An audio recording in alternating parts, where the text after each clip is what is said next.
17절과 18절의 말씀 한 목소리로 합독하도록 하겠습니다. 함께 읽겠습니다.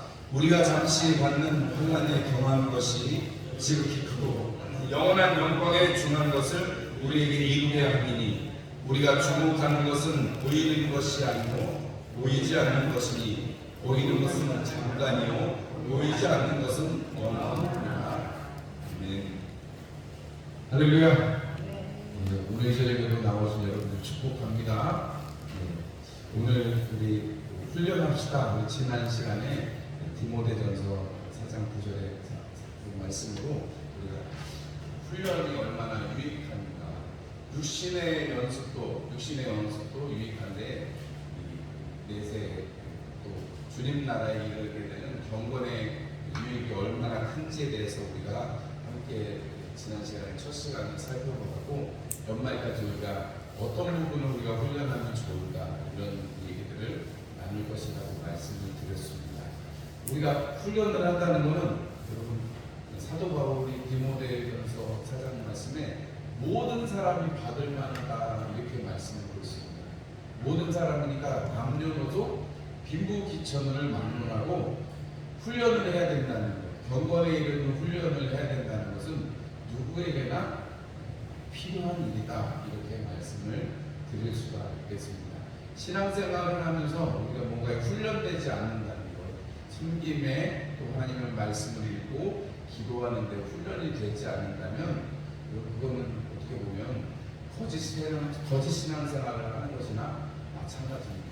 왜냐하면 우리가 기도하는 데 힘쓰고 예배하는 데 힘쓰고 우리가 신앙의 일들을 힘써서 우리가 정말로 탁 치면 억하고 준비하고 탁 치면 예수님의 이름이 나올 수 있는 어마어마한 일이 아니고 아버지 이름이 나올 수 있도록 우리가 훈련을 해야 된다는 거죠. 이해가 되시죠?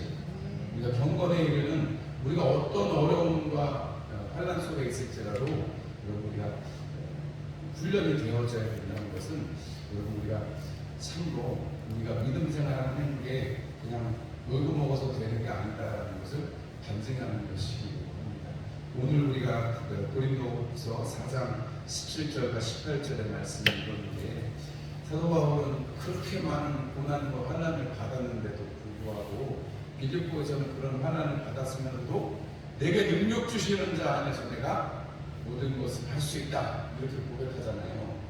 여러분 그렇게 환난의 종류와 가지수나 위험도가 보면 한 가지 그냥 건너뛸 수 없는 건데 사도 바울은 그 환난의 일들을 이야기하고도 내게 능력 주시는 자 안에서 내가 모든 것을 할 수 있다라고 이야기를 합니다. 그렇게 세 번이나 죽음에 이르는 매를 맞고 산을 넘고 강도와 도적들 그리고 동족들의 위험까지 물에 빠지기도 하고 여러 가지 어려움들을 당했음에도 불구하고 사도 바울은 그런 것들을 다 내가 주님 안에서 이길 수 있다, 할 수 있다라고 고백을 합니다. 그것이 여러분들의 고백이 되시기를 주님의 이름으로 축원합니다. 여러분 어떤 상황 속에서 할 수 있다. 오늘도 사도 바울이 고린도 교회를 향해서 편지를 쓰면서 우리가 받는 잠시 환난 받는 그것이 경한 것, 가벼운 것이라고 이야기를 합니다. 아니 그렇게 어려움을 당한 사람이 여러분 돌로 침을 당해가지고 죽은 줄 알고 사람들이 내버려두고 가기까지 했는데 여러분 그런 거 아무것도 아니라는 거예요. 사도 바울은 그런 게 아무것도 아니에요. 우리가 사도 바울이니까 그렇지 그런 게 아니고 여러분 주님의 복음으로 사는 사람들, 말씀으로 사는 사람들은 누구에게나 이러한 일들이 가능합니다. 특별한 한두 사람에게만 가능한 것 같으면 믿지 않는 게 오히려 낫죠. 그런데 우리가 누구에게나 그것이 가능하다는 것은 고난이 올 때 고난을 받아들이고 고난을 이겨내는 사람들이 우리 이 믿음의 역사에 보면 너무나도 많기 때문에 멀리 갈 것도 없이 6.25 때 여러분만 해도 공산당의 그 총칼에 군합발자국에 목숨을 잃은 믿음의 사람들이 많이 있습니다. 저도 전라도 쪽에 가면 제가 이름이 갑자기 생각이 안 나요. 그리스도의 교회, 유학기 교회 중에 무슨 교회인데 그 교회도 굉장히 많은 숫자의 성도들이 공산당에게 죽임을 당합니다. 순교를 당한 그런 교회가 있기도 합니다.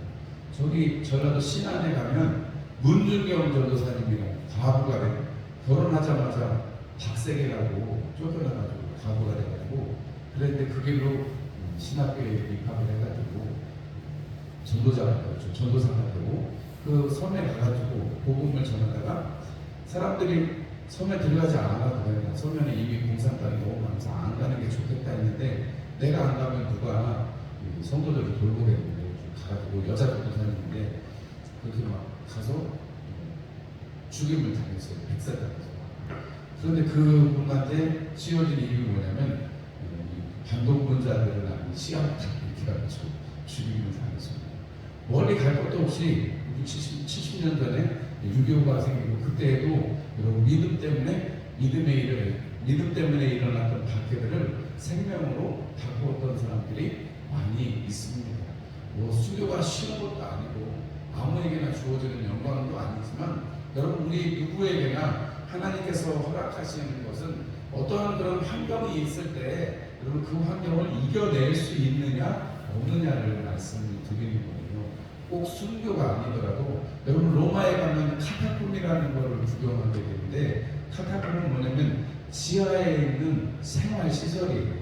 믿는 사람들이 로마 황제의 그런 핍박에 피해가지고 땅굴을 파가지고 땅굴에서 먹고 사고 평생을 거기서 살고 몇 세기 동안 기독교가 공인되기 전까지 거기서 많은 시간들을 보내면서 신앙을 지켰던 역사가 카타콤의 역사로 남아 있습니다. 살아 있어서 그렇게 생 전체를 하나님 앞에 순교처럼 드린 사람들이 참으로 많이 있습니다. 우리도 신사참배라든지 이런 것들을 견뎌내는 분들이 있잖아요. 고초를 겪어도 견뎌내는 분들이 있는 것을 우리가 압니다. 우리가 이런 것들을 생각해 보면 우리가 지금 환란이라는 것이 경한 것이다 하는 것은 여러분 그런 것이 다 일시적인 것이기 때문에 그렇습니다. 오늘 말씀을 보니까 보이는 것은 잠깐이고 보이지 않는 것은 영원하다 했습니다. 여러분 하나님의 나라를 사모하시죠? 아멘이시죠? 지금 하나님의 나라를 살고 계시죠?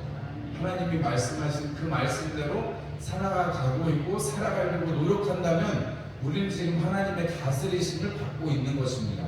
하나님의 말씀이 우리를 지배하시니까요. 그래서 여러분 우리는 하나님 나라를 살고 있는데 이 하나님 나라를 사는 것이 이어져서 우리가 잠이 들면 이 세상 말로는 죽으면 그때에는 자고 있다가 주님께서 천사장의 나팔소리를 호령하며 이 땅에 모든 사람이 올라가신 그대로 볼 그것을 그때 오실 때 우리는 일어나서 주님을 맞이하게 될 것입니다. 우리 살아생전에 오실 수도 있어요. 지금의 때가 여러분 말세 때랑 여러분 얼마나 비슷해요. 처처에서 지진이 일어나고 화산이 폭발하고 전쟁의 소리가 가득하고 여러분 근데 옛날에는 어디서 지진이 나고 화산이 폭발해도 몰랐잖아요. 그렇죠? 지금은 여러분 모르시겠지만 인터넷에 1시간만 지나면 올라옵니다. 유튜브에 올라오고 뭐 사람들이 그냥 이렇게 문자같이 보는 그거에는 당장에 10분이면 올라와요. 10분이면은 10분이 뭐예요? 1분 뒤면 다 지금 뭐 아까 무슨 일이 생겼다 다 뉴스에 뜨면 그런 시대를 우리가 살고 있고 여러분 위성에서 방송을 쫙 쏴주면 언제 어디에서든지 하나님의 말씀을 들을 수 있는 그런 시대에 우리가 지금 살고 있습니다. 주님 언제 오셔도 이제 이상하지 않은 그런 시대가 되었습니다. 왜냐하면 사람들의 사랑이 식어지고 점점 더 주님께서 마지막 때에 말씀하시는 그러한 징조들이 많이 있습니다. 그렇다고 해서 제가 여러분들한테 그러면 우리가 주님 오실 날이 멀지 않았으니까 다 내팽개치고 우리도 어디 가서 다 흰옷 입고 어디 모여서 살자 이런 말씀 드리려고 하는 게 아니고 여러분 주님 말씀하신 것처럼 밭을 갈다가 매를 하다가 그 다음에 주님 앞에 들리는 것처럼 우리는 우리의 일상을 잘 살아내야 됩니다. 그것이 평온한 삶이든 아니면 환란 중에 있는 삶이든 주님 우리에게 그렇게 살 것을 강권을 하고 계시는 거죠. 사도 바울의 말씀을 통해서 우리에게 강권합니다. 사도 바울은 이 모든 말씀이 훈련되어져야 된다는 것이 받을 만하다, 모든 사람이 받을 만하다 했는데 여러분 만약에 사도 바울이 나 지난번에 돌에 맞아가지고 나 그것 때문에 더 이상 복음 못 전하겠어 이랬으면 어떻게 할 뻔했어요. 유대인들이 내 동족인데 나를 그렇게 괴롭혀가지고 난 그것 때문에 유대인들한테는 복음 안 전할 거야 하고 회당에 안 들어갔으면 어쩔 뻔했어요. 여러분 사도 바울이 늘 복음을 전할 때마다 어디 가서 먼저 복음을 전해요? 회당에 가서 복음을 전하죠. 사도행전 항상 회당에 먼저 들어가서 복음을 전합니다. 왜냐하면 그들에게는 하나님을 소개할 필요가 없거든요. 이미 여호와 하나님을 알고 하나님이 천지를 지으시고 하나님이 이스라엘 백성들 택한 자들을 부르신다는 사실을 알고 있는 사람들이기 때문에 하나님에 대해서 설명할 필요가 없어요. 다만 하나님이 이제 마지막 때에 선지자들을 보내시다가 아들을 보내신 이야기만 해주면 되니까 사도 바울이 유대인들에게 먼저 복음을 전하게 되는 것입니다. 근데 사도 바울이 유대인들이 여러분 배신하고 했다고 안 갔으면 뭐 어쩔 뻔했어요. 그죠? 아니 뭐 때문에 하면은 한도 끝도 없이 안 할 이유만 생기지만 그거를 극복하고 넘었으면 사도 바울이 동족들을 향해서 생각할 때 유대인들을 생각할 때 로마서에 있는 고백처럼 내가 끊어질지언정 그들이 주님 앞에 들려주면 좋겠다. 그들이 복음으로 돌아갔으면 좋겠다. 이런 얘기를 생각게 되면 좋겠다는 얘기를 하는 것을 보면 여러분 우리가 그 상황과 환경이라는 것을 뛰어넘는 것이 어떤 것인지를 알 수가 있습니다. 돈을 맞았어도 여러분 그것 때문에 그냥 목이 널브러져 있고 아이고 죽겠다 하는 게 아니라 일어나가지고 성 안에 들어가서 사람들을 안심을 시켜주고 또 복음을 전하러 갑니다. 여러분 상황과 환경은 육신을 이기는 것이 영적인 훈련의 모습이라고 한다면 우리가 환경을 이기는 것이 얼마나 중요한가. 환경, 우리를 둘러싼 환경들을 여러분 이기는 것이 얼마나 중요한가. 물론 시간이 지나면서 어쩔 수 없이 지나가는 부분들도 있습니다. 그러지 않겠어요? 지금 대한민국의 애를 이제 0.74명, 0.78명인가요? 출산율이 그렇게 떨어져서 한 50년 지나면 한국 사람이 많이 없어질 거라잖아요. 한국인이 아예 없어진다는 게 아니고 한국 사람들이 그만큼 많이 줄고 외국 사람들이 이제 그 자리를 많이 채우게 되겠죠. 뭐 눈에 보이지 않지만 본 거나 다름없습니다. 지금 이렇게 애를 안 낳으면 몇십 년 뒤에는 그렇게 되니까요. 저희 때만 해도 이제 이번 주에 대입 시험이 있습니다만은 저 때만 해도 제주도 사람들 너무 피터지게 공부를 저희 때가 왜냐면 사람이 제일 많았거든요. 68년부터 74년까지가 사람이 제일 많은데 제가 그때 사이에 껴있으니까 얼마나 학교 가기가 힘들었겠어요. 한 반에 막 70명씩 80명씩 78번까지 저희 반에 있었던 적이 있거든요. 서울에. 그 정도로 사람이 많았는데 요즘에는 가봐야 반에 한 20명도 없습니다. 저희 막내딸이 지난 쟤네 반에는 한 반밖에 없어요. 하나님. 그것도 10명도 안 됩니다. 그런데 아래로 내려가면 5명이 있고 몇 명, 2~3명 있는 데도 있고 그래. 결국은 어떻게 되겠어요? 그렇게 되면 시간이 지나면 합성초등학교도 문 닫겠죠. 합성초등학교인데 곧 문 닫을 거예요. 그런 거는 뭐 어쩔 수가 없어요. 왜냐면 환경이 그렇게 되니까 인구가 줄어드니까. 그런데 여러분 그런 환경을 만약에 우리가 바라보고 사람들이 그냥 있지 않습니다. 그렇게 줄어들고 통폐합하는 건 통폐합하더라도 국리를 하잖아요. 어떻게 하면 조금 더 극복할 수 있을까? 젊은 사람들이 와서 여기 시골 땅에 부여 땅에 정착을 하고 또 애도 낳을 수 있을까? 이런 국리들을 하잖아요. 그래서 애 낳으면 옛날에는 그런 게 없었는데 요즘 나라에서 돈을 주잖아요. 그죠? 나라에서 돈을 주고 뭐 여러 가지 혜택을 준다는 거예요. 그래도 안 낳기는 합니다만 사람들이 이렇게 환경에 적응하고 또 그 환경을 그냥 두고만 있는 게 아니라 거기에 대해서 대책을 세워가지고 이렇게 방향성을 가지고 나아갑니다. 뭐 그 방향이 틀려가지고 좀 잘 안 되는 경우도 있긴 하지만 세상의 사람들도 어떤 환경이 있으면 그 환경을 이기려고 하죠. 제가 설교하러 중국에 갔을 때 보니까 제가 하얼빈에 제일 추운 데 가니까요. 한 영하 한 15도 정도 되니까 제가 한 영하 30도 돼 있는 데를 갔다가 이제 도시로 나와서 영하 한 15도 정도 되니까 따뜻하다 이런 생각이 들더라고요. 되게 웃기죠. 너무 추운 데 가가지고 벽이 60cm가 넘어요. 벽이 문을 열고 또 문을 열고 들어가야 되는 벽이 60cm나 되는 그런 한 시골에 있는 집을 갔더니 벽이 60cm가 되고 문을 2개나 열고 들어가야 되는데 그런 데서도 사람들이 다 살더라고요. 30도, 추워서 막 기가 떨어지고 머리가 막 꽉해질 것 같은 그런 추위를 경험하고 나니까 그 추위에 이 적응이 좀 되고 도시로 나오니까 한 10도, 15도 되니까 봄이 온 것처럼 따뜻해요.